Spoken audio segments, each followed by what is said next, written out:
Muy buenos días.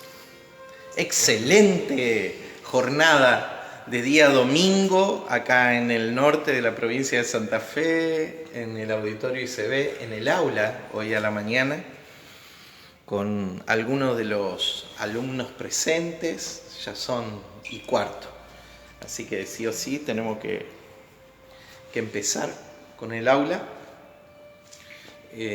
Por ahí los estudios son extensos, especialmente para subirlos como material de audio, pero bueno, son estudios. Después veremos si alguna vez podemos hacer micros que sean más difundidos en forma como de pastillas, digamos, para que sea un poquito más accesible a la gente. La gente es muy reticente por lo general a pasar mucho tiempo escuchando algo. Bueno, son casi 2 horas que ministramos de corrido, siempre con la misma dinámica. Primero hacemos un repaso del estudio de Apocalipsis, después hacemos... ¿Cómo están? Todavía están llegando los alumnos acá. Después hacemos una explicación del texto y al final hacemos una aplicación práctica, ¿sí? Explicamos que el estudio de Apocalipsis lo hacemos de una perspectiva que no es difundida como la mayoría en la iglesia cristiana, ¿sí? Pero cuanto más exacta y estrictamente bíblico uno interpreta el texto, se va a dar cuenta que habla de estos hechos y de esta visión que nosotros le llamamos esta escuela de interpretación del libro de Apocalipsis y de toda la escritura, que le llamamos preterismo total, ¿sí? Bien, que básicamente ¿qué es? ¿Qué es el preterismo? Vamos a arrancar desde otro lugar. El estudio de las cosas pasadas. El estudio de cosas pasadas, bueno, sí. Preterismo viene de la expresión latina preter, que significa pasado. En el castellano, pretérito, no sé si se acuerdan ustedes de lengua y literatura. Pretérito significa pasado. Básicamente es un entendimiento de que las cosas profetizadas en el libro de Apocalipsis, en toda la escritura, pero básicamente en el libro de Apocalipsis, son eventos que tuvieron su cumplimiento en el pasado. Específicamente en el juicio de Dios contra la nación de Israel en el año 70 y en los años cercanos al año 70, ¿sí? Bien, hay dos, la escuela preterista se divide en dos partes: un preterismo parcial, que dice que la mayoría de las profecías de Apocalipsis se cumplieron y que faltan especialmente los últimos capítulos. Nosotros adherimos a la otra corriente del preterismo, yo particularmente, que es el preterismo total, donde vemos un cumplimiento total y cabal de lo que narra el libro de Apocalipsis. Culturalmente se deformó la palabra porque Apocalipsis en el castellano vino a significar cosas terribles, ¿sí? Del fin del mundo, cosas venideras, cosas que van a pasar. No. Esto es producto de la influencia y difusión de la filosofía futurista, dispensacionalista, ¿sí? Que es otra escuela de interpretación. Bien, dicho esto, oramos y comenzamos con nuestro repaso de lo que vimos. Brevemente lo vamos a hacer. ¿Quién va a orar? ¿Quién está para orar? Amén. Bien. Padre, en el nombre de Cristo Jesús, venimos delante de tu presencia para asimilar y adentrarnos cada vez más en estos en esta preparación que vos tenés para nosotros, que en estos estudios que son profundos aprendamos a diferenciar lo que es realmente tuyo y lo que es nuestro y lo dejemos de lado. Y seamos, como dice tu palabra, que nosotros menguemos y que vos crezcas cada día más a través de este conocimiento. Gracias te damos por esta posibilidad, Señor. En el nombre de Cristo Jesús. Amén. Amén. Libro de Apocalipsis. ¿Qué significa la palabra? Sencillita la pregunta. Es para entrar en calor. Revelación. La de recién era más compleja, Sí. Que es preterismo, pero bueno, revelaciones. Apocalipsis es revelaciones. La verdad que es otro de los nombres para describir Apocalipsis. En algunas traducciones anteriores se llama revelaciones, justamente.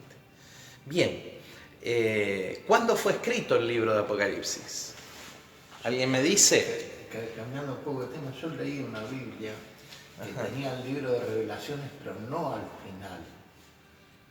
Me parece que por el medio. Mira, todas las Biblias que yo conozco lo tienen al final. Sí, no, ¿Sí? Y no decía Apocalipsis, decía revelación. Sí. Todas las Biblias que yo conozco lo tienen al final.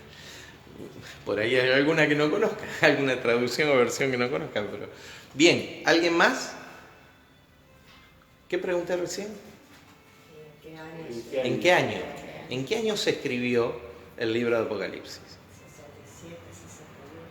En el año 68, 67, muy bien Carmen, excelente. Cuando estas cosas que narra el libro de Apocalipsis, que se cumplen en el año 70 con la destrucción de Jerusalén, estaban a punto de suceder, ¿sí? Excelente Carmen. Bajo el gobierno de Nerón César, ¿sí? Que aparece ahí claramente codificado, pero si nosotros lo decodificamos a partir de una interpretación del hebreo, ¿sí? Porque no deja de ser un libro bajo un perfil de profecía hebrea, porque ¿de qué nacionalidad era Juan? Hebreo, judío. Era hebreo. Entonces, en aquel tiempo, en el año 67-68, se escribe Apocalipsis sobre las cosas que han de suceder pronto. Pronto no son 2000 años. Pronto es pronto. Marcela, prontito nomás ya. Pronto es pronto.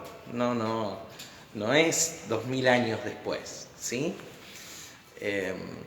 Bien. Especialmente uno de los autores, uno de los padres de la iglesia, uno de los padres de la iglesia del primer siglo, Ireneo, dice que se lo vio a Juan hasta los días, a Juan el apóstol, hasta los días de Diocleciano. Diocleciano fue un emperador que gobernó hasta el año 98. Entonces de ahí se toman algunos para decir que esa es la fecha de escritura de Juan.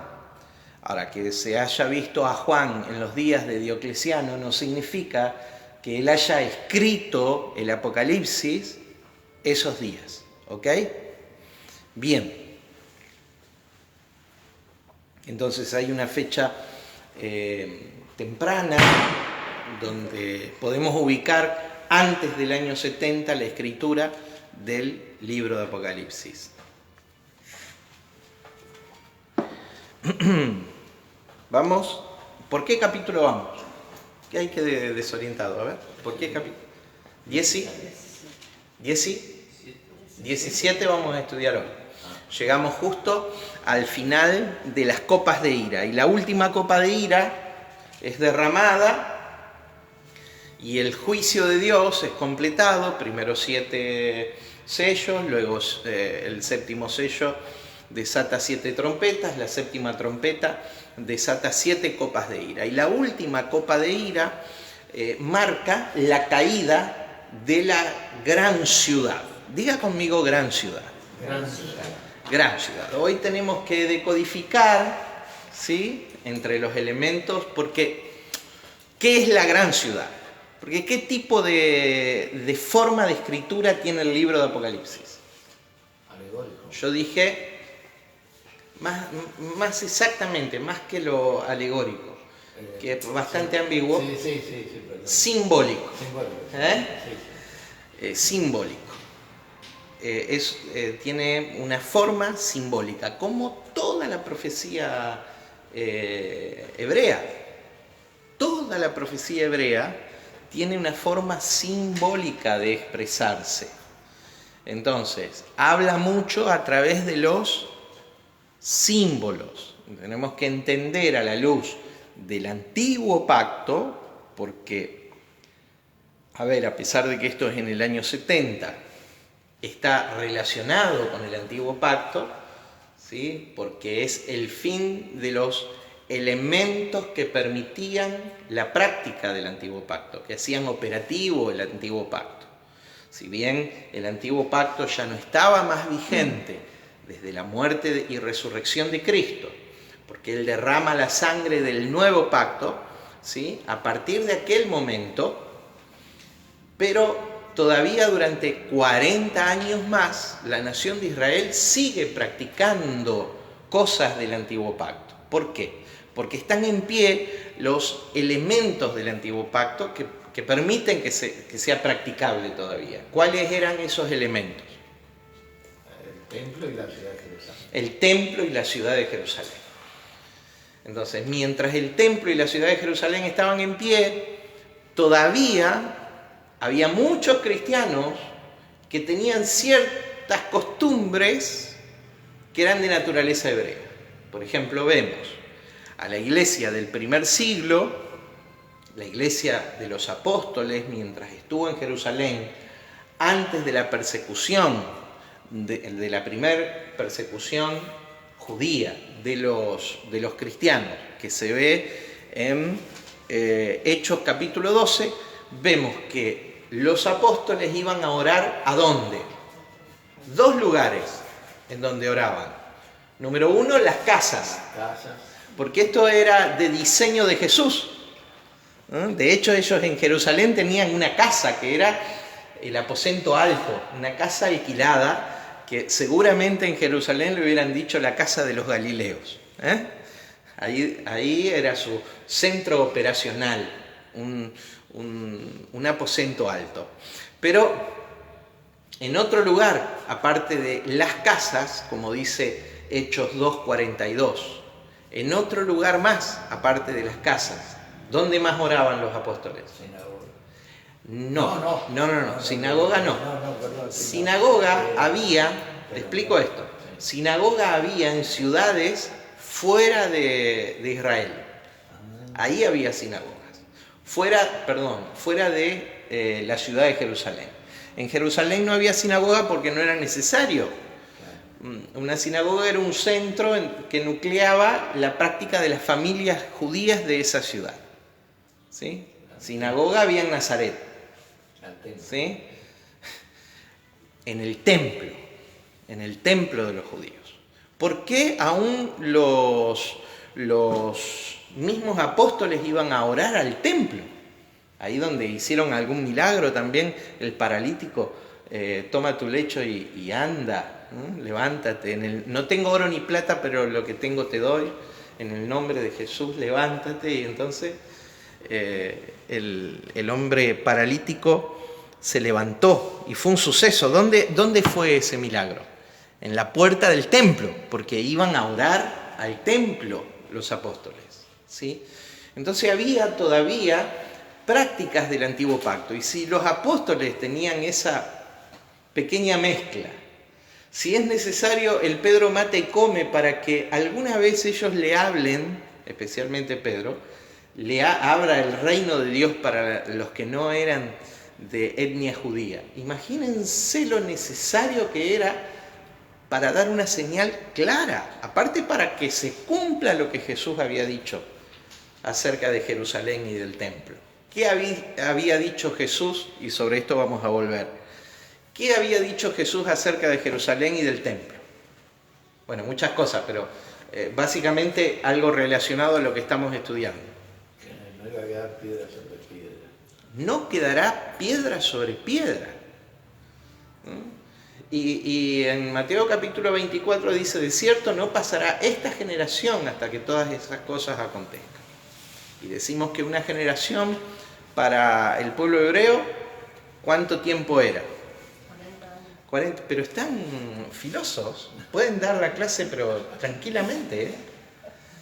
Una generación es 40 años para el pueblo hebreo. ¿Por qué? ¿Alguien me lo puede? Ya yo también me pongo requisito, ahora ya pregunto por qué. ¿Por qué 40 años? Porque fue la generación que estuvo en el desierto. Por ejemplo, cuando Moisés saca a Egipto, ¿sí?, de la cautividad, y ellos se niegan a entrar a la tierra prometida por el tema de los espías y demás, Números 14. Esa generación perece en el desierto, excepto los dos que dieron buenas noticias a Israel, que ¿quiénes fueron? Fueron Josué y Caleb. Pero el resto murió en el desierto. ¿Y cuánto tiempo pasó para que una generación muera en el desierto? Pasaron 40 años. ¿Sí? Entonces, para un hebreo, una generación es 40 años. Y entonces, cuando Jesús dice esto en Mateo 24, unos meses antes de la crucifixión, era el año 30, después de Cristo. ¿Y 40 años cuánto es? Año 70. ¿Sí? Bien. Y expliqué varias veces con dato histórico. Hoy vamos a directamente leer una escritura de Flavio Josefo. Hoy si nos da el tiempo, directamente vamos a leer un párrafo de las guerras de los judíos, ¿sí? Para que entendamos el paralelo. ¿Por qué? Hay otras escuelas de interpretación, ¿sí?, que vienen de acuerdo al nivel de luz que han recibido, ¿sí? Durante muchos años, especialmente en la Iglesia Reformada, hubo una escuela muy fuerte historicista que vio en el transcurrir de la historia los elementos, en el transcurrir de los siglos, ¿sí?, los elementos que aparecen en el libro de Apocalipsis. Hay otra escuela que es la escuela idealista, que básicamente ve en cada generación, ¿sí?, en cada generación presente, ve los elementos que pudieran manifestarse, los elementos que aparecen en el libro de Apocalipsis. Entonces, es posible que la figura del anticristo aplique a algún personaje de esa generación. Es posible que algún evento como la destrucción de tal o cual situación aplique, como alguna peste, aplique. Pero esa es la escuela idealista. Nosotros adherimos a otra, yo particularmente adhiero a otra escuela, que es la escuela preterista. Esto fue cumplido absolutamente en el pasado. Y llegamos al capítulo 17. Se derrama la séptima copa de ira y uno de los ángeles que tienen las copas de ira en la mano le va a dar un mensaje claro a Juan. Y lo vamos a ver en el capítulo 17. Aparece ahí un elemento. Diga la gran ciudad. La gran ciudad. Pero antes de hablar de la gran ciudad, quiero que entendamos una metáfora. Porque el tema principal del libro de Apocalipsis es la revelación de la persona del Cristo glorificado, del Cristo eterno, ¿sí? Ese es el tema principal. Pero el tema secundario es el cambio de administración de Dios en los tiempos, de el antiguo pacto al nuevo pacto.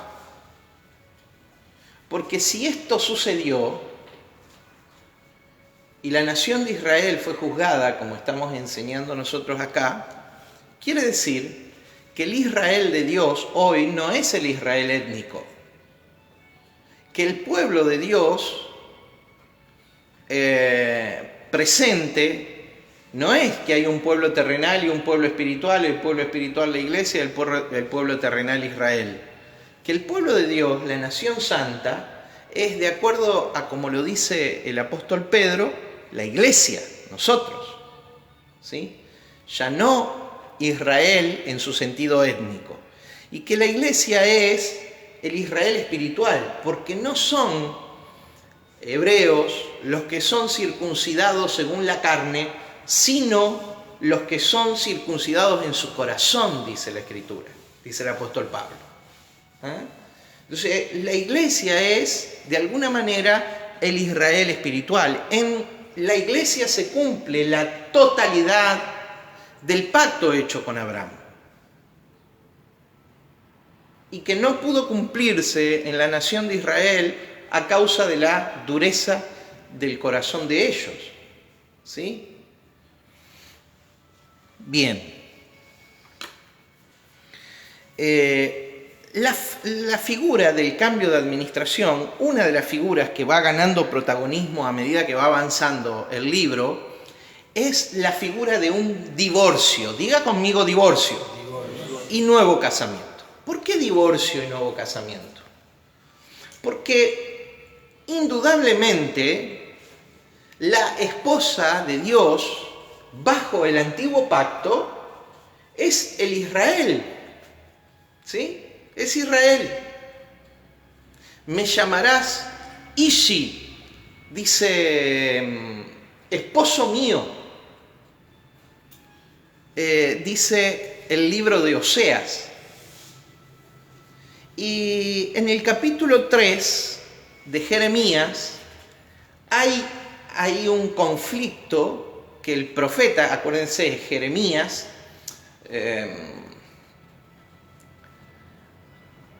el profeta del lamento, del lloro. Algunos dicen el profeta llorón, qué feo, pero no es así. El profeta del lamento. En el idioma griego, no en el hebreo, en griego, Jeremo significa lamento, ¿sí? Y justamente es el autor de Lamentaciones, Jeremías. Dice de esta manera, en el capítulo 3, verso 6, me dijo Jehová en días del rey Josías, ¿has visto lo que ha hecho la rebelde Israel? Ella se va sobre todo monte alto y debajo de todo árbol frondoso y allí fornica. O sea, es una figura espiritual, no es una figura literal acá. ¿Por qué dice, has visto lo que hace la rebelde Israel? ¿Por qué sobre todo monte y debajo de todo árbol frondoso? Porque eran los lugares donde se levantaban los ídolos de las otras naciones. En esos lugares, debajo de todo árbol, como la ruta 11, ¿vio? Debajo de todo árbol frondoso o en todo monte, en toda montaña. Ahí dice que Israel fornica. Entonces le dice a continuación, y dije después de hacer todo esto, se volverá a mí, pero no se volvió. Lo vio su hermana, la rebelde Judá. Ella vio que por haber fornicado la rebelde Israel, ya la había despedido y dado carta de repudio. Ustedes saben que los asirios se llevaron cautivo a Samaria y al reino del norte, a Israel. Judá vio esto. Darle carta de repudio implicaba todas las consecuencias históricas que tuvo Israel. Fueron llevados cautivos a Nínive. ¿Sí? Bien.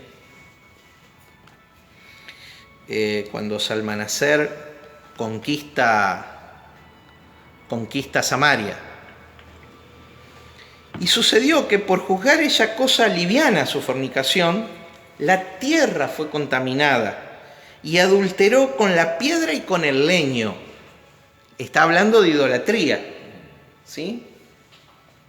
Primer mandamiento de Dios, amarás al Señor tu Dios con todo tu corazón, con toda tu alma, con toda tu mente, con todas tus fuerzas. No tendrás dioses ajenos delante de mí, no los adorarás ni te inclinarás a ellos, porque Jehová Dios es fuerte, Dios fuerte y celoso. O sea, básicamente, ¿qué le está pidiendo a la nación de Israel, a la nación del antiguo pacto? A su esposa Israel le está pidiendo fidelidad. Básicamente el pacto es un pacto de fidelidad. Ese pacto, que es un pacto condicional, demanda de Israel fidelidad. ¿Y qué hizo Israel? ¿Fue fiel? No. Bueno, entonces estamos entrando al capítulo 17 de Apocalipsis.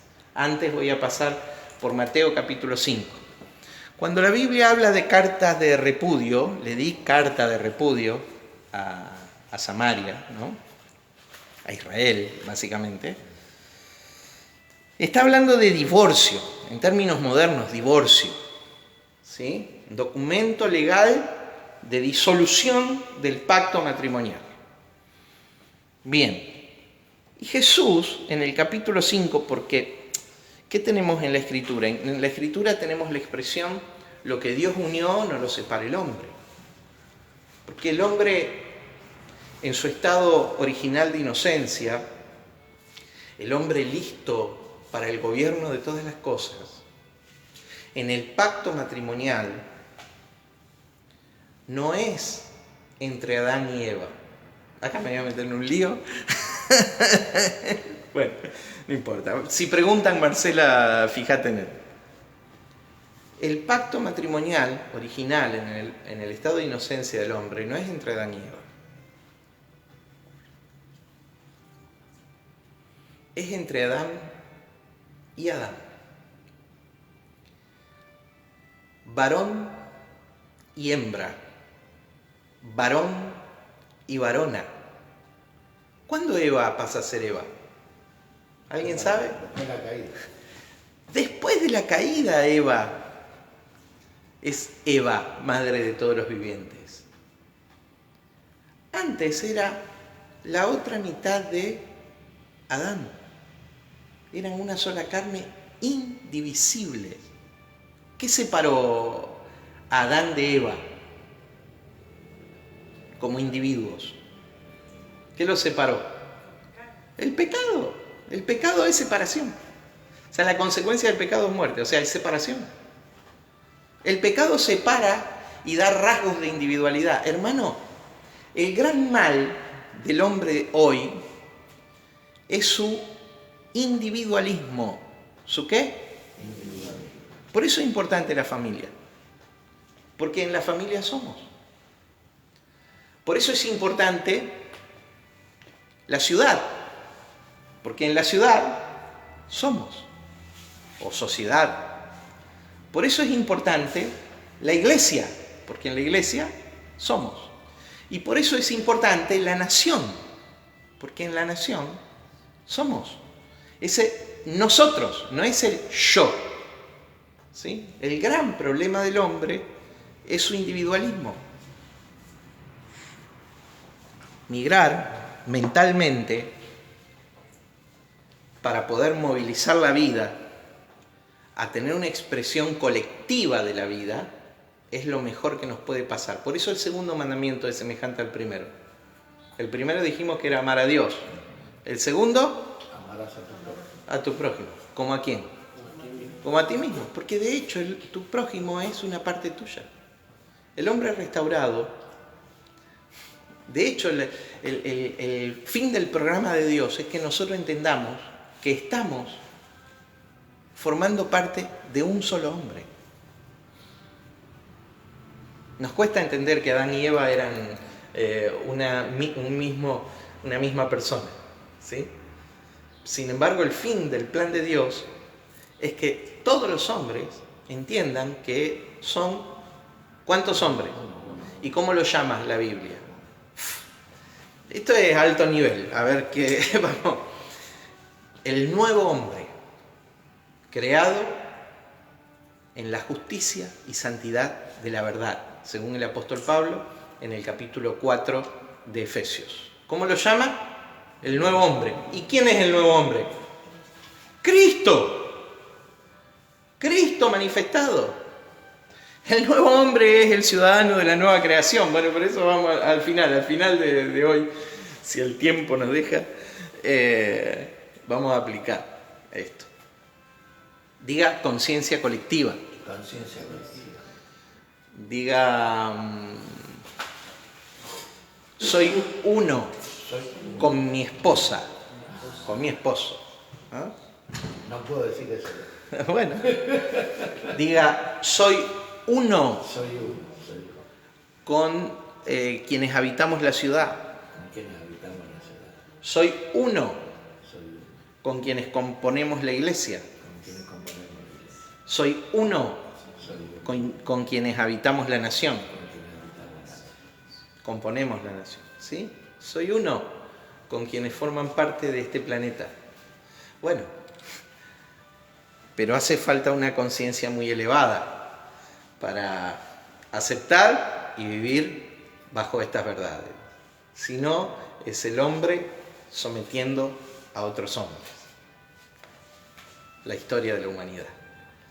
Jesús, en base a esto, lo que unió Dios no lo separa el hombre, fue categórico, porque el que se une con la repudiada o la separada, dice, toma a la mujer por un uso y costumbre de aquella época. Nosotros bien podemos tomar a la mujer o al hombre, ¿sí? Dice que el que se une a ella adultera, dice. Oíste que fue dicho, no cometerás adulterio. Pero yo os digo que cualquiera que mira a una mujer para codiciarla ya adulteró con ella en su corazón. Por tanto, verso 31 del capítulo 5. También fue dicho, de Mateo, cualquiera que repudia a su mujer, dele carta de divorcio. Pero yo os digo que el que repudia a su mujer, a no ser por causa de fornicación, hace que ella adultere, y el que se casa con la repudiada comete adulterio. Entendemos que el que se casa con la divorciada dice comete adulterio. Dice a no ser por qué, causa de Fornicación. O sea, hay un motivo. Hay un motivo que Jesús mismo admite la división conyugal. ¿Sí? Es el mismo motivo que encontramos en Apocalipsis. Si no, observe el envilecimiento, la perversión de quien fue la esposa del antiguo pacto, la esposa de Dios del antiguo pacto. Vamos al capítulo 17, donde tenemos Babilonia la Grande y el conflicto de su identidad. Básicamente, ¿quién es Babilonia la Grande? Permiso, me voy a acomodar, porque hoy hacía frío, pero ahora me está dando calor. Yo no sé si es la palabra, si son los ojos de ustedes, que están muy en silencio. Por favor, diga algo, para que yo sepa que no están dormidos, por favor. Ahí está. Yo no sé, lo veo a Martín escribiendo y escribiendo. Después me gustaría ver el apunte, que está haciendo.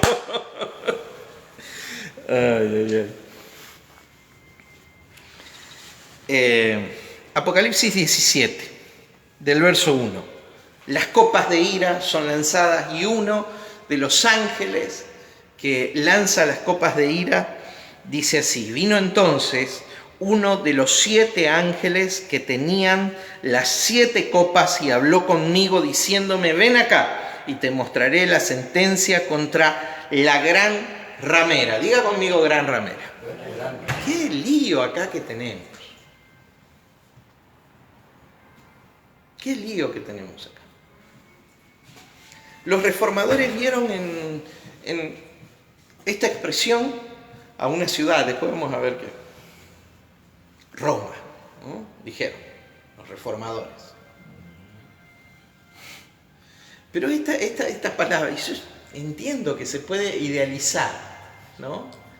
Y encontrar que hubo conductas, un par de ellas por lo menos, que hicieron pensar que, pero estrictamente esta ciudad no tiene una identidad ambigua, sino clara, objetiva, bien clara, bien clara. Dice: y te mostraré la sentencia contra la gran ramera, la que está sentada sobre muchas aguas, con la cual han fornicado los reyes de la tierra, y los moradores de la tierra se han embriagado con el vino de su fornicación. Y me llevó en el espíritu al desierto, y vi a una mujer sentada sobre una bestia escarlata llena de nombres de blasfemia, que tenía 7 cabezas y 10 cuernos. Cuando vayamos al original, usted va a ver cómo levanta la atención la ilustración, el símbolo. Acuérdense que es profecía hebrea. Entonces esto es un símbolo, pero la figura de lo que Juan está viendo levanta la atención. Dice: me llevó en el espíritu al desierto y vi a una mujer sentada sobre una bestia escarlata llena de nombres de blasfemia, que tenía 7 cabezas y 10 cuernos. Y la mujer estaba vestida de púrpura y escarlata y adornada de oro, de piedras preciosas y de perlas. Y tenía en la mano un cáliz de oro, lleno de las abominaciones y de la inmundicia de su fornicación. Y en su frente un nombre escrito, un misterio: Babilonia la grande, la madre de las rameras y de las abominaciones de la tierra. Vi a la mujer ebria de la sangre de los santos y de la sangre de los mártires de Jesús. Cuando la vi, quedé asombrado con gran asombro. Y el ángel me dijo: ¿por qué te asombras? Yo te diré el misterio de la mujer y de la bestia que la trae, la cual tiene las 7 cabezas y los 10 cuernos. La bestia que has visto era y no es, y está por subir del abismo e ir a perdición. Y los moradores de la tierra, aquellos cuyos nombres no están escritos desde la fundación del mundo en el libro de la vida, se asombrarán viendo la bestia, que era y no es, y será. Esto para la mente que tenga sabiduría. Oh, cuántos sabios hay en este lugar. Padre, danos sabiduría en la interpretación de la profecía.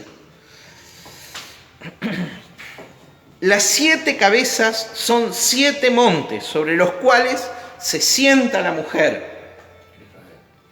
Y son 7 reyes, 5 de ellos han caído, uno es, y otro aún no ha venido, y cuando venga es necesario que dure breve tiempo.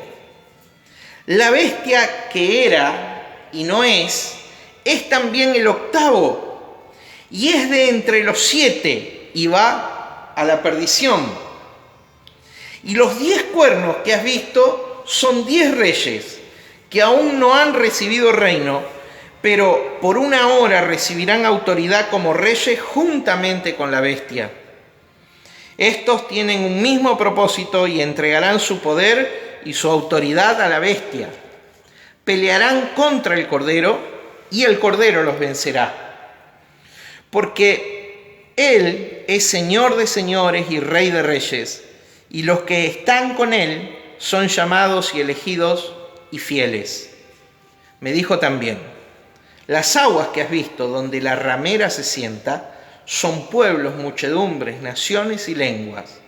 Y los 10 cuernos que viste en la bestia, estos aborrecerán a la ramera y la dejarán desolada y desnuda, y devorarán sus carnes y la quemarán con fuego.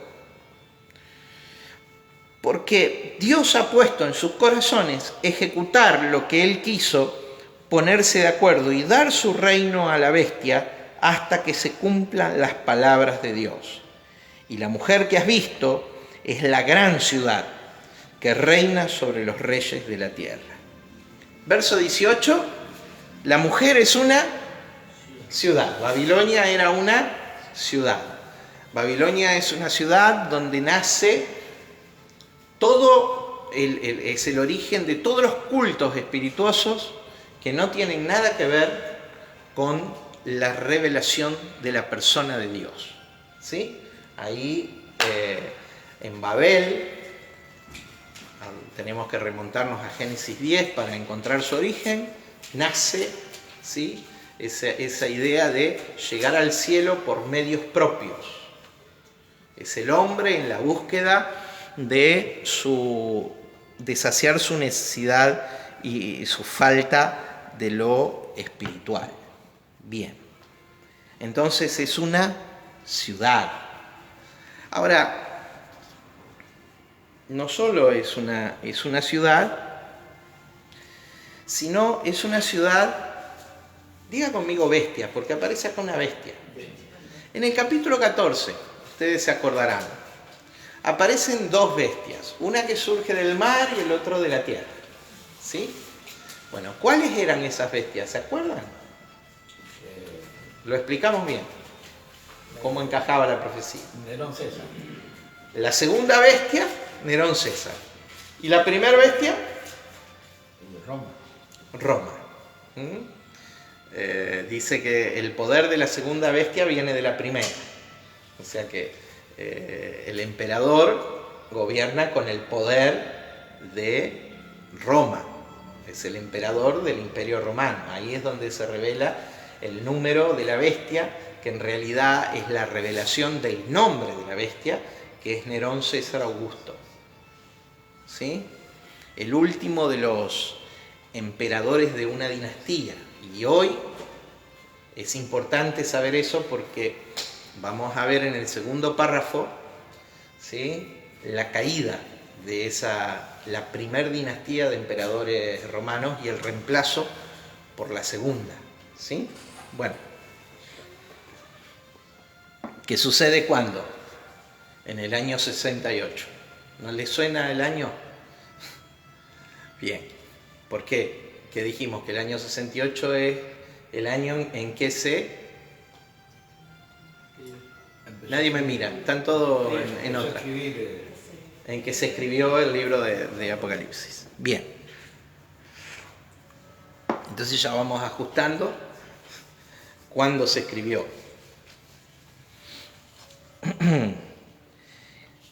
La visión de la gran ciudad. ¿Cuál es la gran ciudad? Hoy vamos a probar que la gran ciudad es Jerusalén. Que la gran ciudad que habla acá es Jerusalén. ¿Que cómo la llama? La gran ramera. ¿Y cómo más la llama?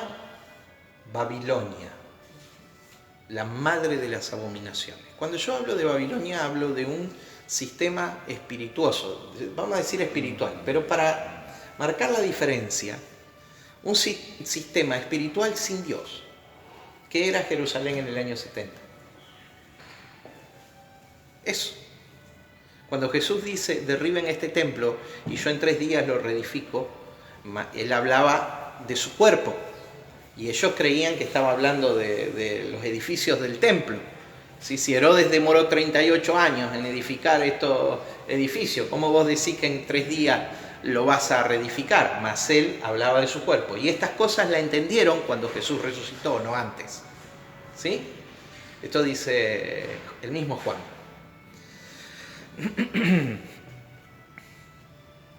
Entonces, cuando Jesús estaba siendo crucificado, Babilonia es un sistema espirituoso sin Dios. ¿Está claro? Cuando Jesús estaba siendo crucificado, ¿dónde estaba la presencia de Dios? Ahí se empieza a hacer un cortocircuito entre el antiguo y el nuevo pacto. Paca. Se nos pelan los cables. ¿Dónde estaba la presencia de Dios? Jesús está siendo crucificado. ¿Dónde es crucificado Jesús? En la cruz. Ahí estaba la presencia. Bueno, en la cruz. ¿Y dónde estaba puesta la cruz? En el Gólgota. ¿sí? El monte de la calavera, el Gólgota. ¿Dónde queda? ¿Saben dónde queda?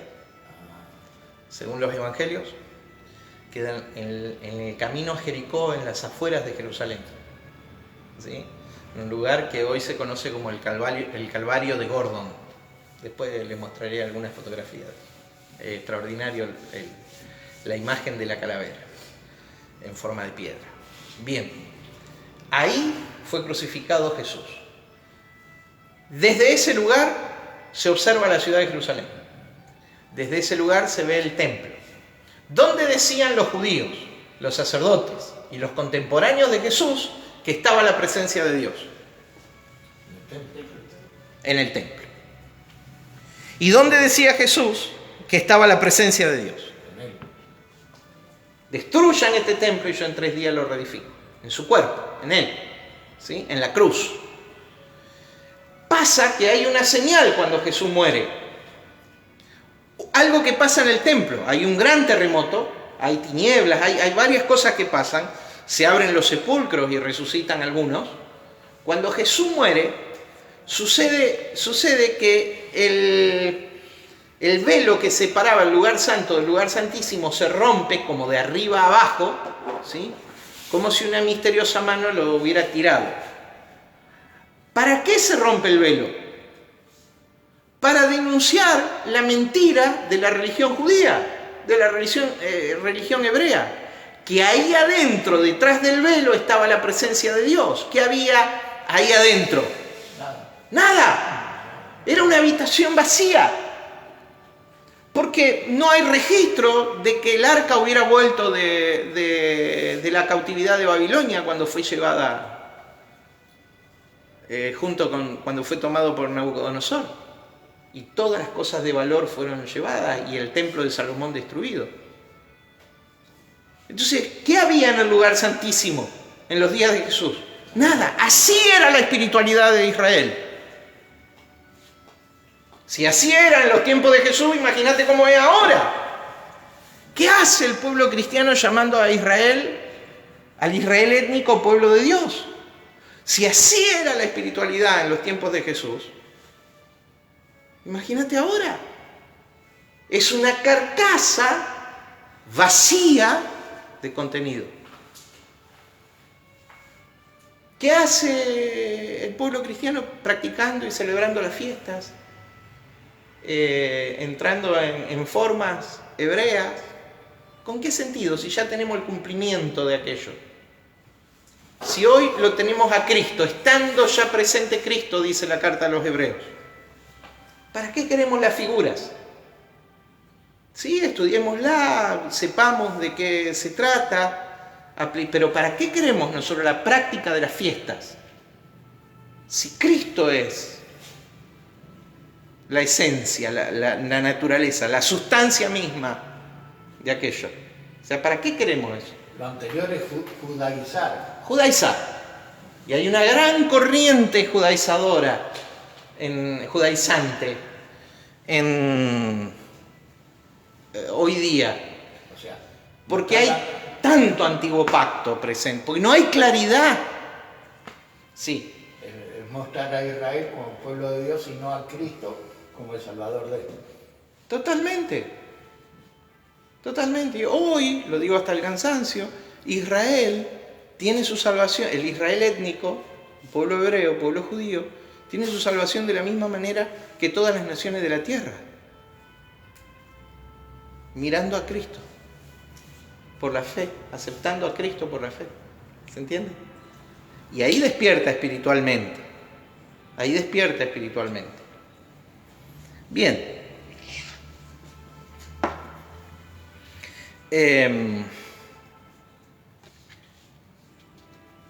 Me quedé en medio de un argumento. Estábamos hablando de Babilonia. Babilonia entonces era esa búsqueda espirituosa sin contenido, sin Dios. ¿Sí? Bien. Pero Babilonia también era la cuna de la idolatría, de cosas que son puestas en el lugar que le pertenece a Dios. Cualquier cosa que es puesta en el lugar que le pertenece a Dios. Y acá la Iglesia evangélica históricamente ha puesto y hablo de la Iglesia evangélica porque soy parte de esa institución, ¿sí? Ahora,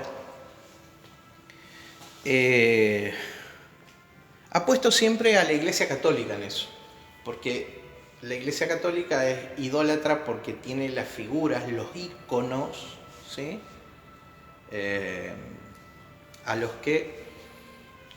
Con los que ellos dicen se ayudan a la fe para representar a... Eso no está bien. No te harás imágenes, no te harás imágenes, ¿sí? Eikon o ícono, de donde viene la palabra castellana ícono, ídolo, básicamente. Ahora, la Iglesia evangélica también tiene sus ídolos. Menciono 3. La palabra escrita. La palabra escrita. A veces usamos esta palabra sin el Espíritu. Y cuando lo usamos sin el Espíritu, lo que sucede es que esto mata. Esto no es Dios. Pero muchos evangélicos confunden esto con Dios. Esto es de Dios, pero hay que usarlo en el Espíritu, porque usado en la carne, el diablo también lo usó. ¿O no? O usado en el Espíritu incorrecto. Entonces, la Biblia no puede ocupar el lugar de Dios. Cuando ocupa la Biblia el lugar de Dios, es idolatría. En segundo lugar, otra cosa que ocupa el lugar de Dios en muchos lugares, el templo. Oh, el lugar, estamos en la casa de Dios. Y la casa de Dios es la iglesia, no el salón, no el templo. Y la iglesia somos nosotros. Bajo ningún punto de vista la iglesia es un edificio físico. ¿Está? O sea, ¡ay, el lugar santo, sacrosanto! Es santo a causa de nosotros y de nuestras prácticas. Como es santa tu casa. Ah, no, pero la iglesia es más santa. La verdad que no. No. ¿Por qué? La iglesia, el auditorio, el templo. Porque esta es una idea antiguo pactista, un lugar a donde Dios habita. Ese era el templo de los judíos, pero no es la iglesia de Cristo. La iglesia somos nosotros. Entonces la iglesia a veces ocupa el lugar, o la iglesia, el templo, el auditorio, ocupa el lugar de Dios. No existen los templos en el Nuevo Testamento. No. Para diferenciar del templo que somos nosotros. ¿Sí? Pues si no, habría algo que rivalizaría con nosotros.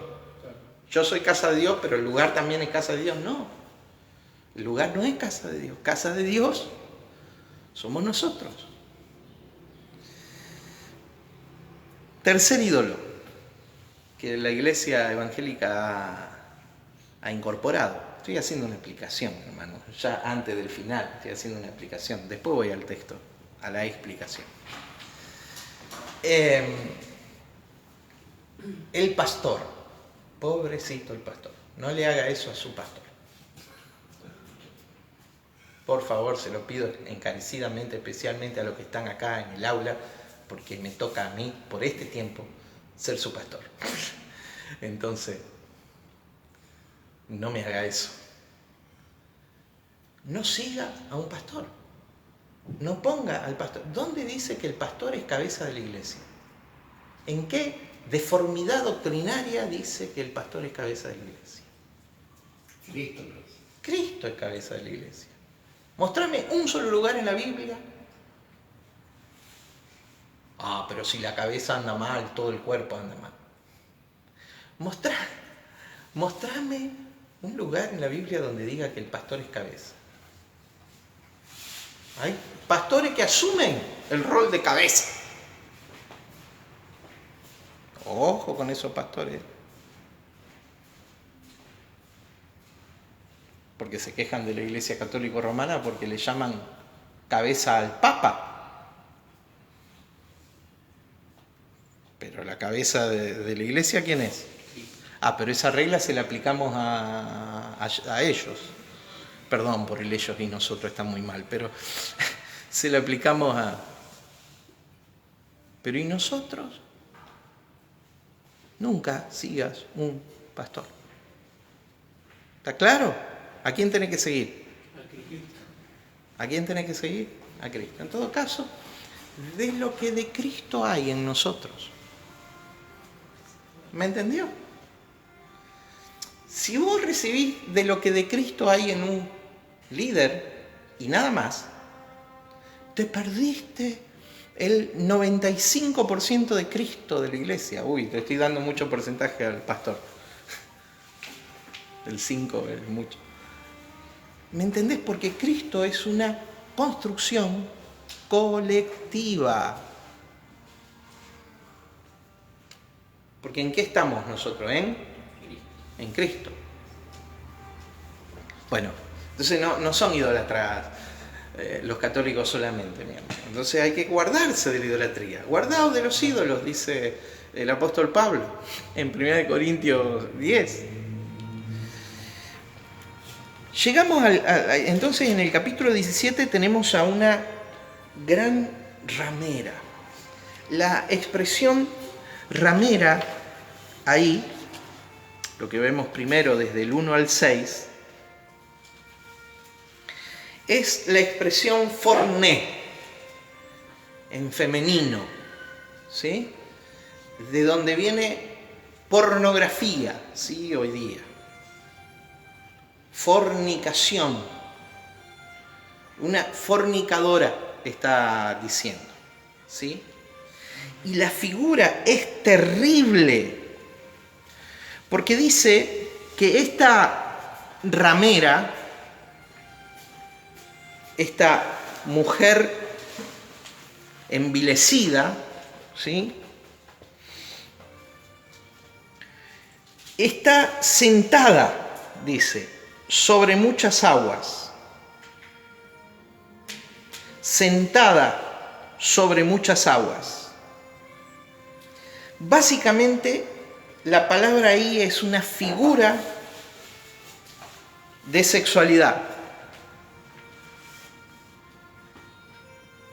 Cuando Juan ve, lo que ve es una mujer envilecida en un acto sexual, en pleno acto sexual. No ve una mujer que la identifica como prostituta solo por cómo está vestida. La expresión sentada es katsemai, que significa abajo, sentarse firme. Montar. Hace una clara alusión a una imagen sexual. Sí, Apocalipsis. Sí, la Biblia.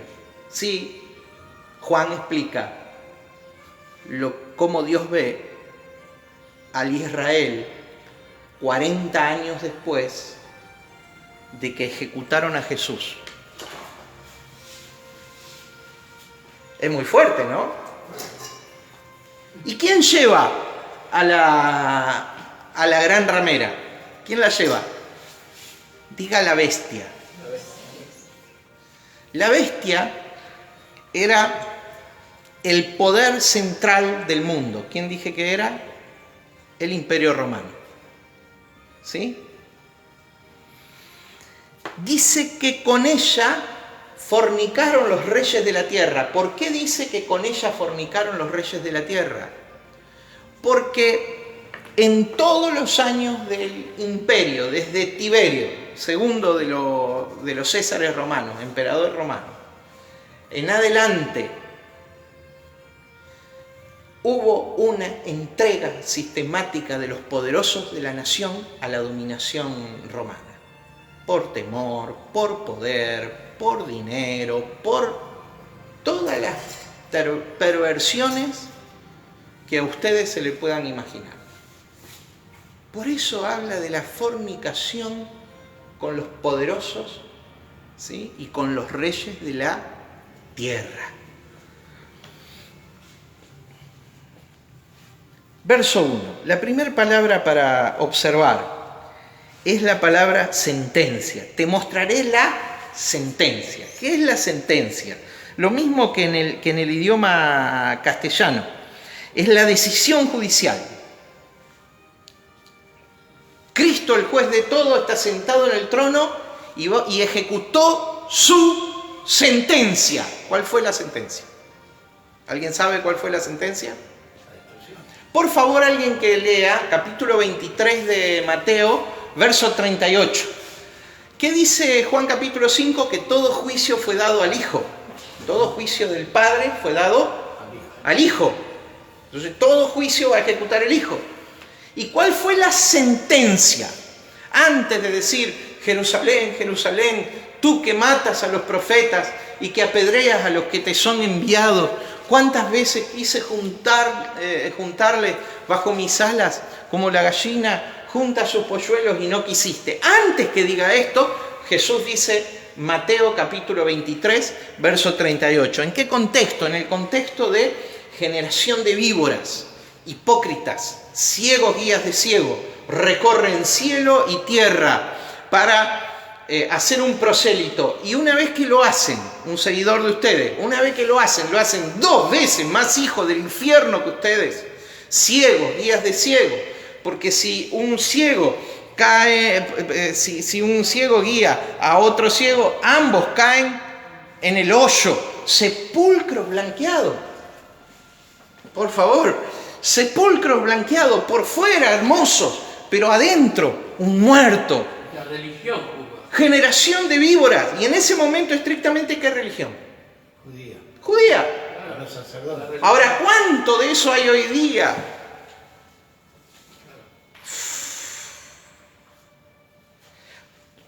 Porque en la cátedra de Moisés se sientan los escribas y los fariseos, hagan todo lo que ellos dicen, mas no hagan como ellos hacen, porque ellos atan pesadas cargas sobre los lomos de las personas y ellos ni con un dedo están dispuestos a seguirla.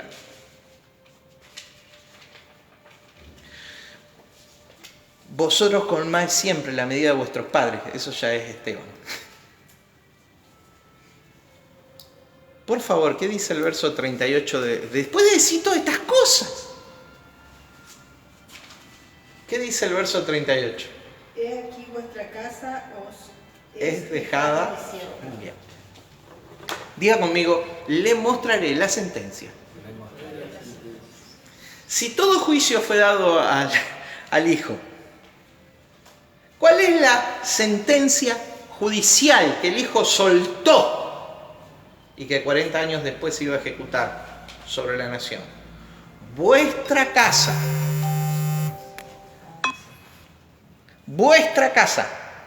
os es dejada desierta. ¿Cuál es la casa para los hebreos? ¿Cuál era la casa de Dios para los hebreos? El templo de los judíos. Vuestra casa os es dejada desierta. Y la expresión ahí desierta es la expresión desolada. ¿Cómo es? Desolada. Acá podría yo hacer la conclusión. Es tan abrumadora la evidencia de que esta gran ramera es Jerusalén, en conexión con la sentencia. ¿Por qué? Porque así la veía Dios. Tanta formación futurista y que Israel, el pueblo terrenal y que, los hebreos, qué sé yo. Nos cuesta ver a Jerusalén nosotros de esa manera. Pero así la veía Dios. Después de que ejecutaron a Juan el Bautista. La sangre de sus profetas.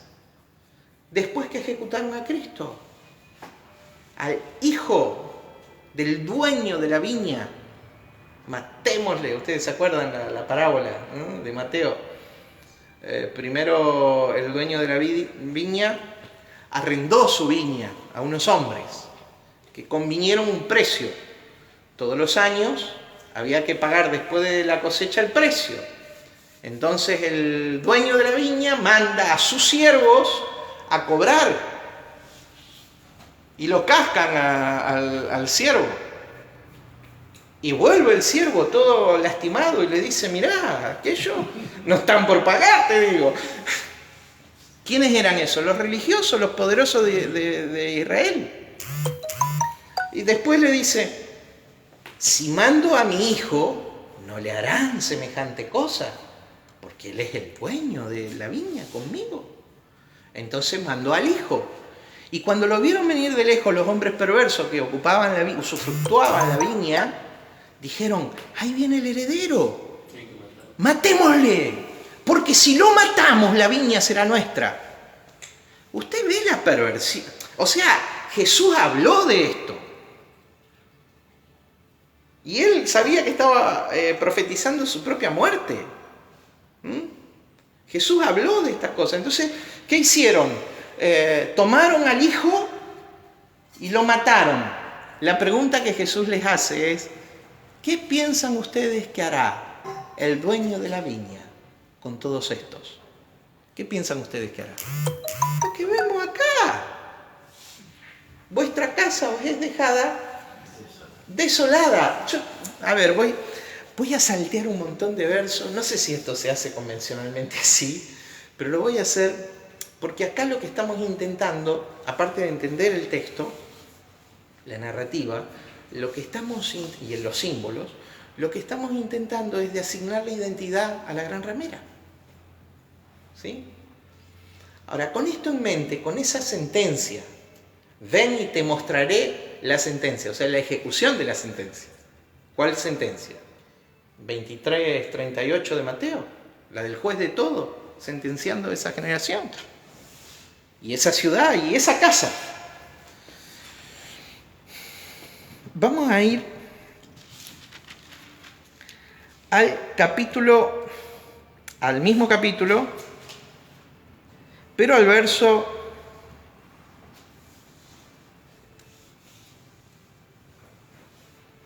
del 15 al 18.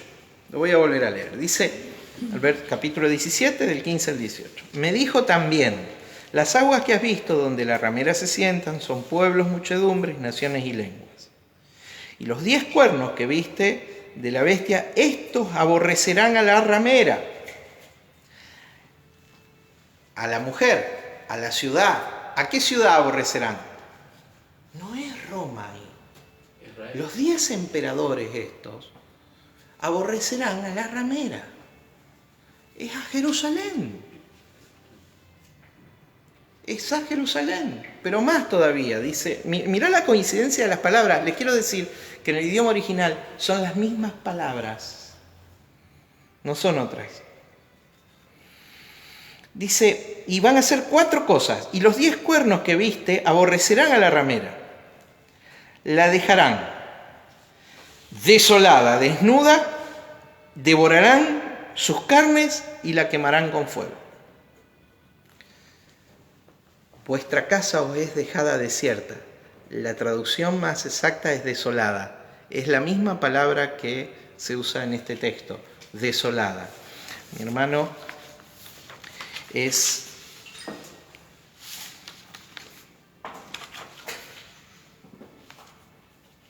la palabra jeremo. ¿Sí? Es la misma palabra que en Mateo 23:38. Y si es la misma palabra, este es el cumplimiento de aquella sentencia. ¿Es sobre qué? Sobre la casa, sobre el templo y sobre Jerusalén. La gran ramera. Desnuda, la van a despojar. Devorarán. Fagó, la van a tragar. Le van a tragar las carnes. La van a quemar. Y la idea ahí de quemar es un verbo que significa quemar hasta el suelo, consumir completamente. De aquella Jerusalén solo quedó el trecho del muro de los lamentos. Cuando dice no quedará piedra sobre piedra, como memorial quedó ese pedacito. y todas las piedras esparcidas, porque la ciudad fue prendida a fuego y quemada hasta el suelo, desde el suelo, o hasta el suelo. ¿Sí? No quedó nada, no quedó piedra sobre piedra. Ven el cumplimiento de la sentencia en este pasaje. Y ven que la identidad de aquella gran ciudad básicamente es, estoy acomodando mi apunte que tiene muchas hojas, es Jerusalén. Vamos a leer. Nos cuesta ver a Jerusalén como que Dios la trate como a ramera, ¿no es cierto? Claro, porque la doctrina vieja, hasta que no interpretamos este Apocalipsis, creemos que es el pueblo escogido, como se enseñó siempre. ¿Pero quién es el pueblo escogido? Claro, nosotros. Claro, no nos quepa duda. Pero en los 80 la doctrina evangélica era Israel, el pueblo escogido. Y obedece a una intención geoestratégica mundial de los poderosos de la tierra. Que una gran parte de ese poder, darle crédito una gran parte de ese poder financiero, político, una gran parte de ese cultural, de ese poder, y religioso es hebreo, claro, judío. ¿Me sigue? Los judíos son una etnia más entre todas las etnias de la tierra a la que Dios hoy ama. En aquel tiempo era el pueblo de la revelación, pero hubo una migración de un Dios nacional a un Dios internacional. Y aún a los apóstoles les costó entenderlo. Hasta que Pablo escribió apóstol a las naciones, ¿sí? Pedro todavía decía, Señor, no, mata y come, Pedro, no, es inmundo, es inmundo.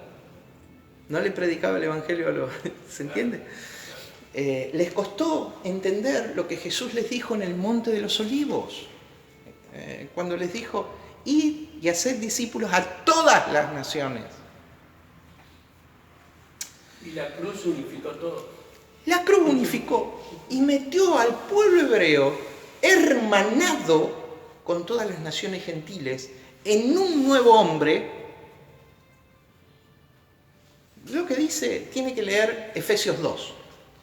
Dice que por medio de la cruz reconcilió, lo que era irreconciliable, reconcilió la nación hebrea con las naciones gentiles, las reconcilió, las unió para siempre, creando en ambos un nuevo hombre. Usted tiene que leer Efesios capítulo 2. Ese es el nuevo hombre, es el ciudadano de la nueva creación. Es el Cristo presente en la vida de todos los que despertamos por la fe a la obra de Cristo. No es difícil, es más sencillo que embolsar enano, dijo uno. Perdón, es una broma. Es una broma.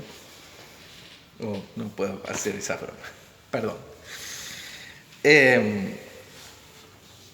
Vamos a leer algunos textos. Cuando ya en el Antiguo Testamento, Dios, por boca de Jeremías y por el símbolo explícito en la vida de Oseas, ya le hablaba a la nación y le anticipaba que no cometan estos errores. ¿Sí? Alguien que lea Jeremías capítulo 2, o capaz que lo leo yo ahí. Ese leo yo. Otro que vaya a Oseas capítulo 1.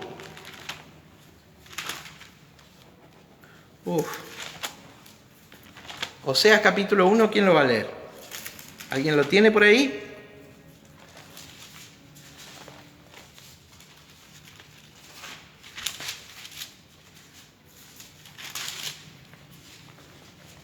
¿Alguien lo tiene?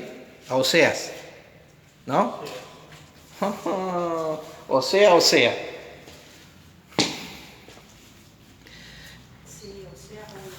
Bueno, tenelo ahí con un dedito. Yo ya después te digo cuando lo leas. Yo leo primero Jeremías. ¿Sí? Jeremías capítulo 2, verso 20. Dice: porque desde muy atrás rompiste tu yugo y tus ataduras y dijiste, no serviré. Con todo eso, sobre todo collado alto y debajo de todo árbol frondoso, te echabas como ramera. ¿A quién le está diciendo? A Israel, a Jerusalén, básicamente. Jeremías está anticipando la destrucción de Jerusalén por Nabucodonosor, que no fue ni la sombra de lo que fue la destrucción de Jerusalén por mano de Tito. ¿Está? Dice: te planté de vida escogida, simiente verdadera toda ella. ¿Cómo pues te me has vuelto sarmiento de vida extraña? Verso 22. Aunque te laves con lejía y amontones jabón sobre ti, la mancha de tu pecado permanecerá aún delante de mí, dijo Jehová el Señor. ¿Cómo puedes decir, no soy inmunda? Nunca anduve tras los Baales. En fornicación espiritual está hablando acá, ¿no? Mira tu proceder en el valle. Conoce lo que has hecho, dromedaria ligera. Mujer de mala vida, le está diciendo. ¿Sí? Ligera, que tuerce su camino, asna monteja acostumbrada al desierto, que en el ardor olfatea el viento. En su celo sexual está hablando, ¿no? De su lujuria, ¿quién la detendrá? Todos los que la buscaren no se fatigarán, porque en el tiempo de su celo la hallarán. Fíjate cómo habla de Jerusalén el profeta. Por eso también no era un personaje querido, Jeremías. Justamente lo que es un personaje querido, no.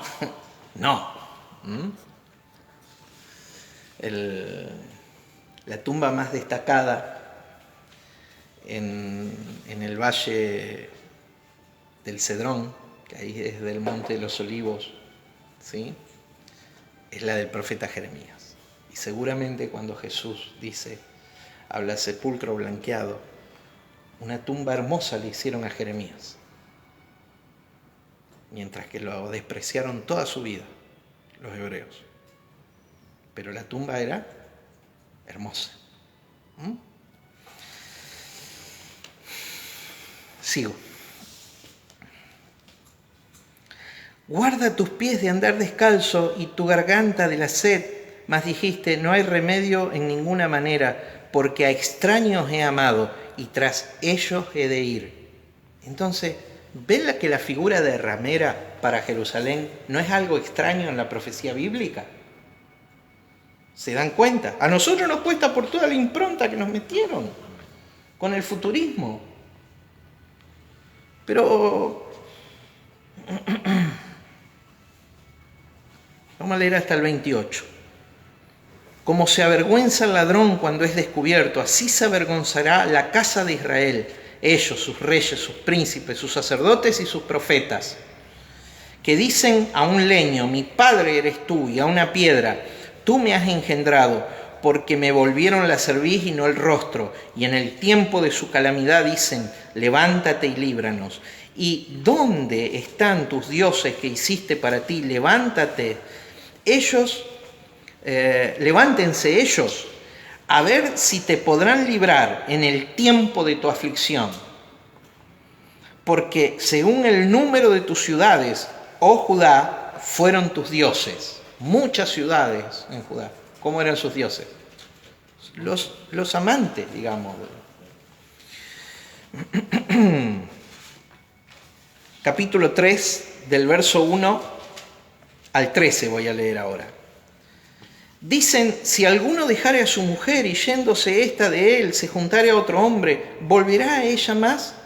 ¿No será tal tierra del todo amancillada? Tú pues has fornicado con muchos amigos, mas vuélvete a mí, dice Jehová.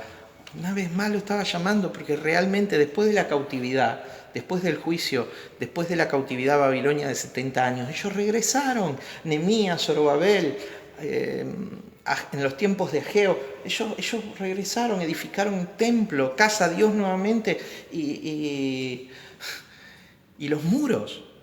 Es todo lo que leemos en la historia de Israel. Sigo.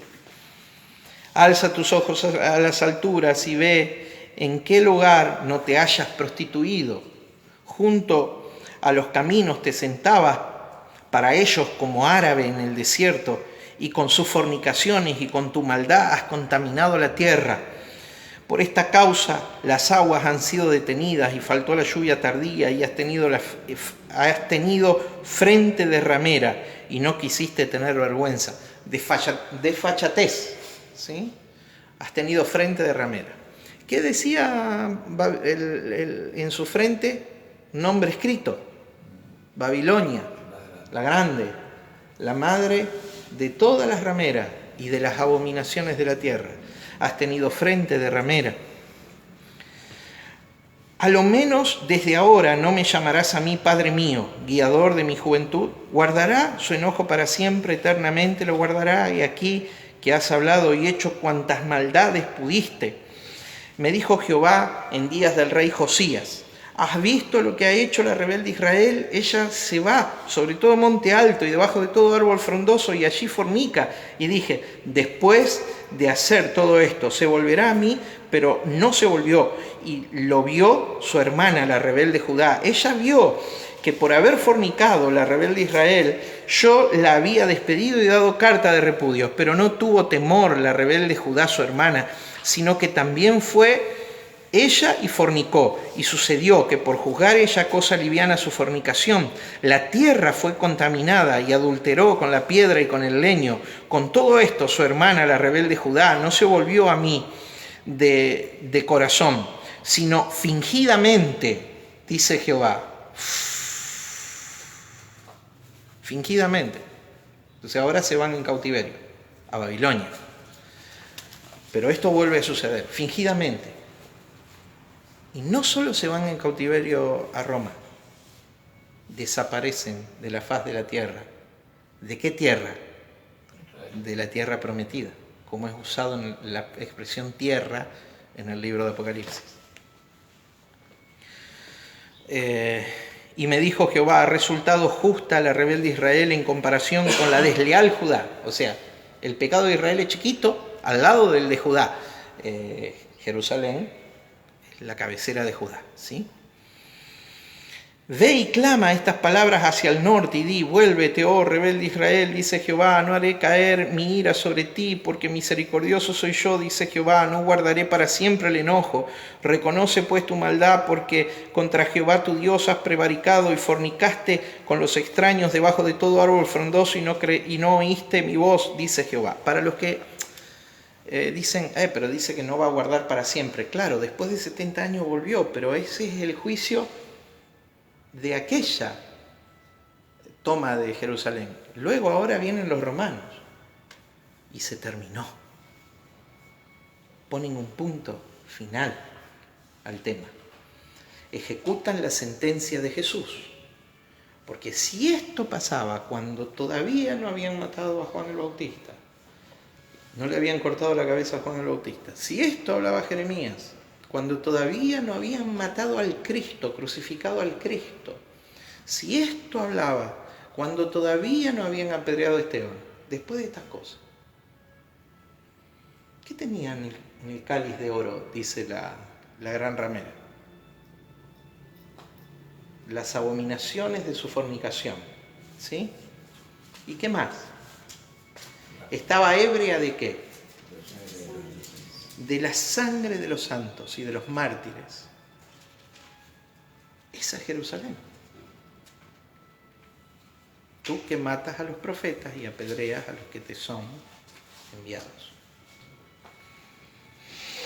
Oseas, capítulo 1, del verso 2 al capítulo 2, verso 13. ¿Lo va a leer, Carmen? Sí.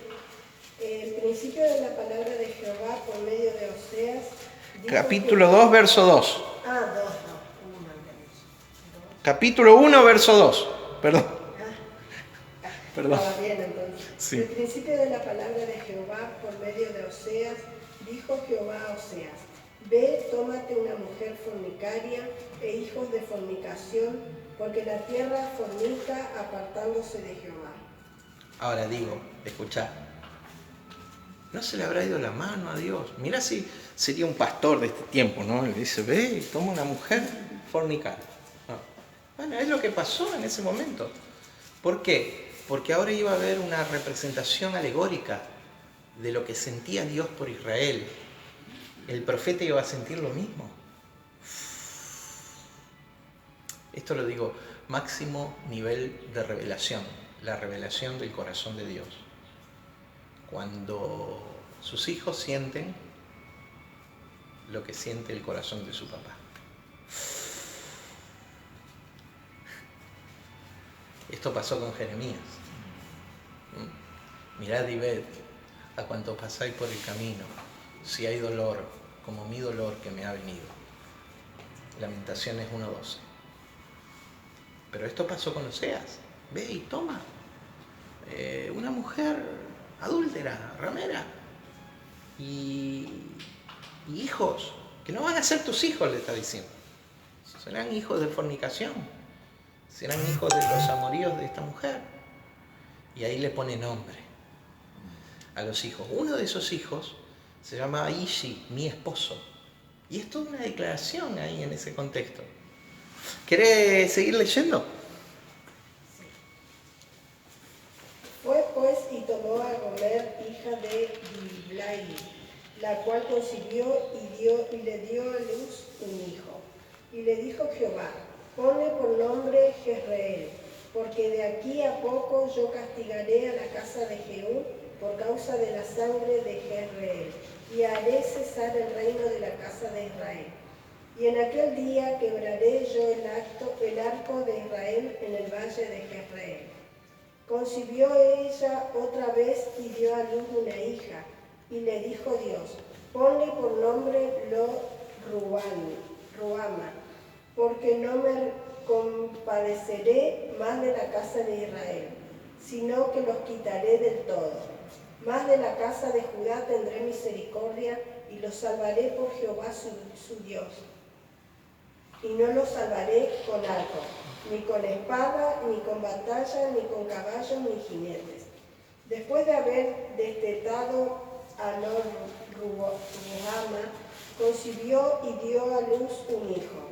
Y dijo Dios: ponle por nombre Lo-Ammi, porque vosotros no sois mi pueblo, ni yo seré vuestro Dios. Con todo, seré el número de los hijos de Israel como la arena del mar, que no se puede medir ni contar.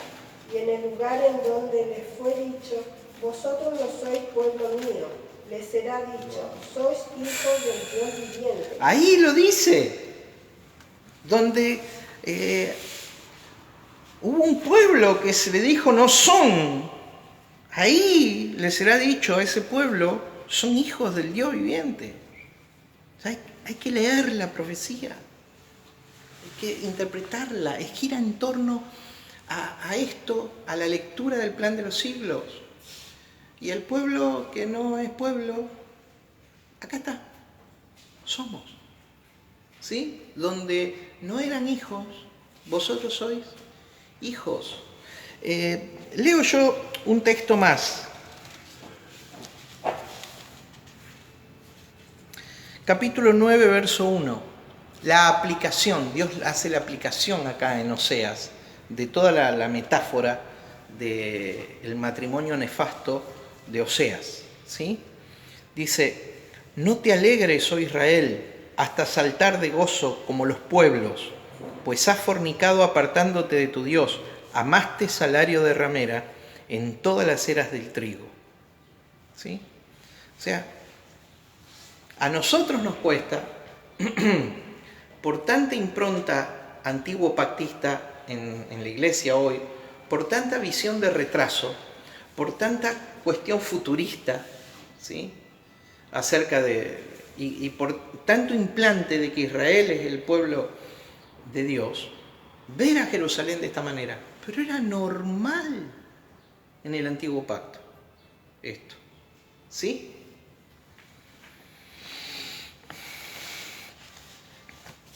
Verso 4 del capítulo 17.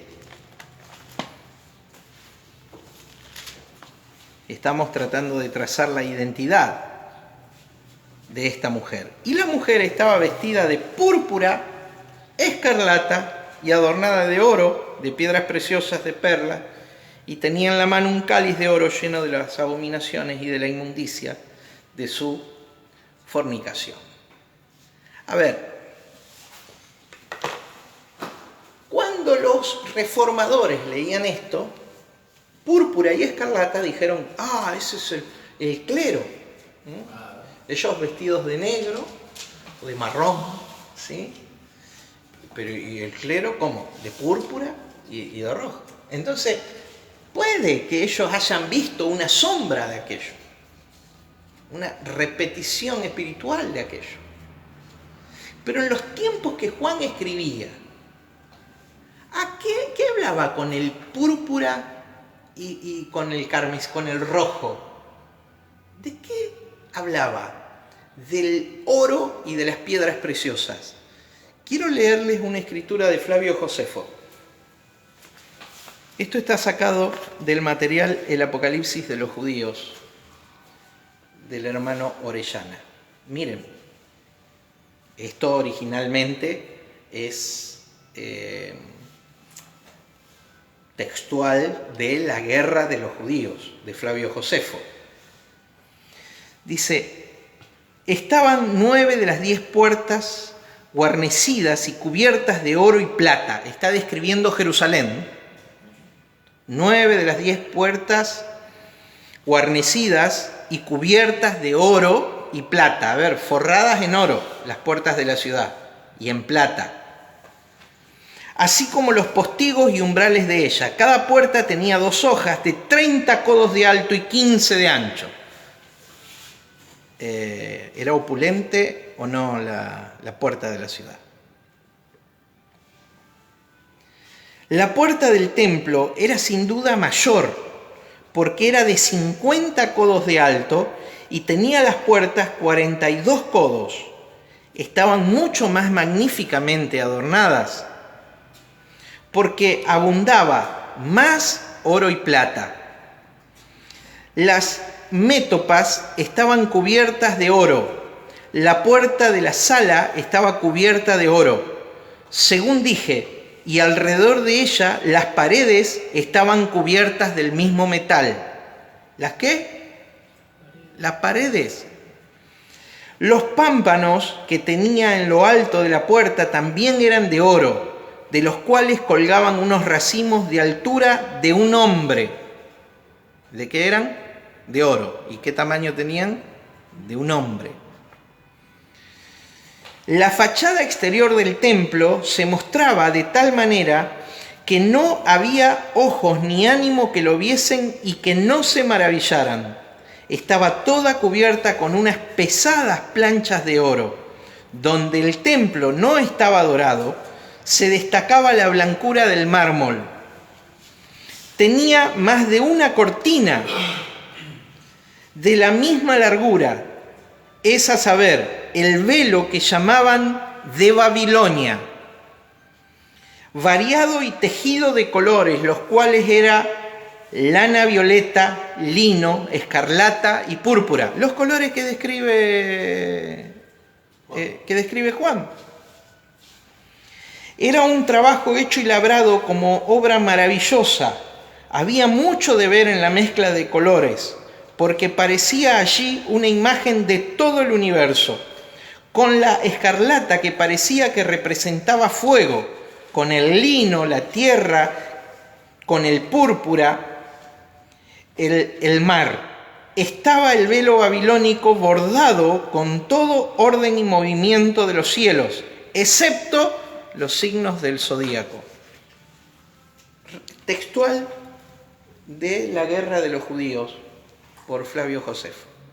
Entonces, cuando habla, ¿de quién está hablando? Está hablando de la Jerusalén de aquel momento. Bien. qué? Verso 17. Podríamos hablar de hay profecías exactas acerca de la historia de Roma.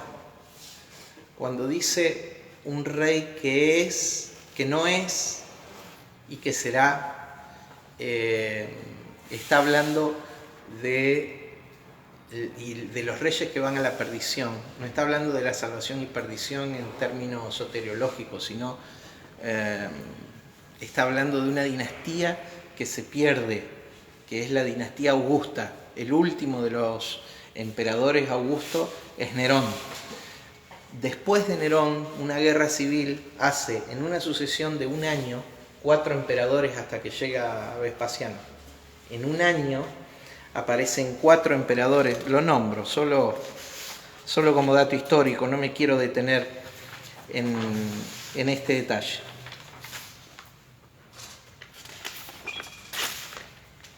Nerón, que gobierna hasta el año 68, Galba, el 68 y 69, Otto, el 69, Vitelio, el 69, y Vespasiano, el 69 hasta el 79.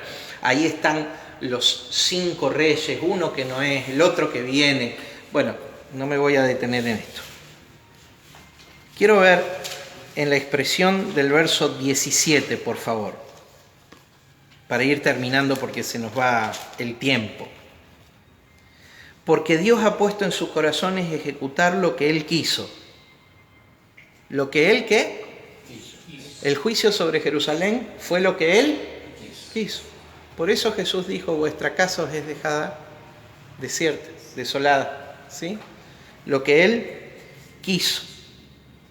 Y dar su reino a la bestia hasta que se cumplan las palabras de Dios. Dar su reino a la bestia, no es el diablo, hermano, acá. La bestia es el instrumento de juicio de Dios sobre la nación de Israel. ¿Entiende? Dar su reino a la bestia. ¿Quién le dio el reino a la bestia? Dios. Dar su reino a la bestia hasta que se cumplan, y la expresión cumplan es teleos. Telos. Cumplimiento perfecto, completo, acabado, terminado, paga, retribución, madurez. Eso es lo que significa. Perfeccionamiento. Llegó el juicio de Dios sobre la nación sobre la ciudad de Jerusalén. La semana que viene vamos a ver la segunda mitad de la destrucción de Jerusalén. ¿Sí? Y cómo fue prendida a fuego desde sus cimientos, o hasta sus cimientos. Vamos a ver el capítulo 18. Mi hermano, a partir de que termina este programa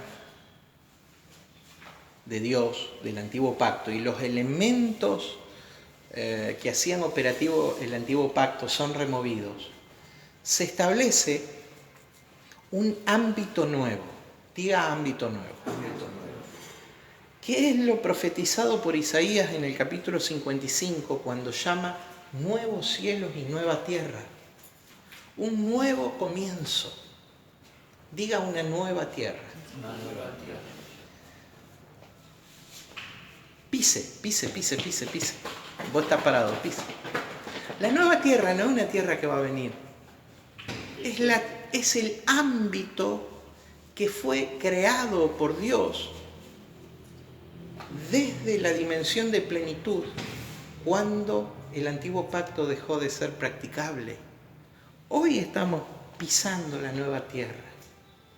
Esto es la nueva tierra. ¿De quién depende hacer de esta nueva tierra, que tiene aspecto de desierto, un jardín? De nosotros, muchachos. ¿De quién depende?